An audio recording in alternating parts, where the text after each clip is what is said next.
Conor McGregor, who's obviously very involved in the company, we've talked about this, gets in Jeremy's face and says, David, set the date. And on paper, you're like, holy shit, like this would be gigantic. But then you're reminded of the fact that he has 2 fights with the UFC left. And so what does that even mean, set the date at this point?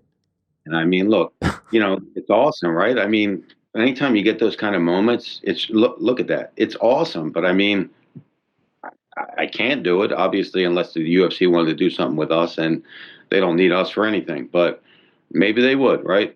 Other than that, it doesn't happen. But it's great viral moments. People talk about it, and now Conor does need to fight, and I think he's going to fight soon. I think he's getting in shape. He looks better. When I saw him, he looks different. He looks like he's really taking it more seriously now. And I think that I think you're going to see Conor back this year. Probably not in bare knuckles, but Right. that would be amazing. Is it worth, and I don't need to tell you how to do things, but just like to throw it, like, hey guys, he clearly wants to do this. He's a part of, like, can we get him for 1? You could keep your 2. Like, can he do is it worth even having that conversation, or do you think that they would just laugh it off? I think we're growing at a really great pace right now. That not that they're concerned about us, they're not. But if something like that happens, it just moves us up like 5 or 10 more pegs, and I don't think that they want to help us grow. And I think that helps us grow tremendously. But who knows, right? It is worth a shot, and maybe we'll take that shot in the next week or two. Do you you get the impression, at least I do, he really wants, this isn't just talk, he really wants to do it. It's almost like he's a caged animal and he just is dying to do this at least once. Do you have those conversations with him? Does he say the same?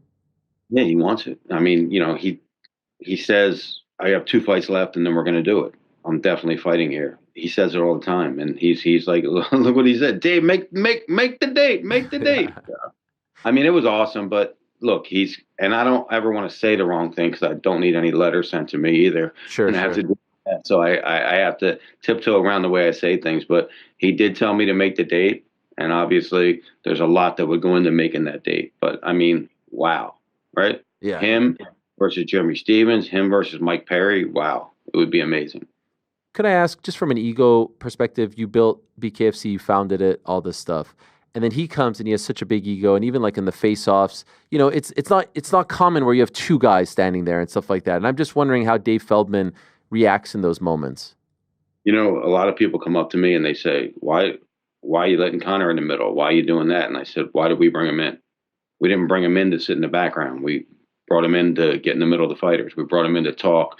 We brought him in to create viral moments, and that's what he does. So, no, look, I want the company to grow. I want everybody in the company to make a lot of money, and that's what I'm doing. I don't need to be up there. When he's not there, obviously I will, but I don't need to be the center of attention. Let him do that because he does a lot better job of it than I do. Thanks for watching this video. Hey, before you go, do me a favor, hit that sub button. Give us a thumbs up, hit the little bell thingy as well. Leave us a nice comment or 2. We appreciate you all very much.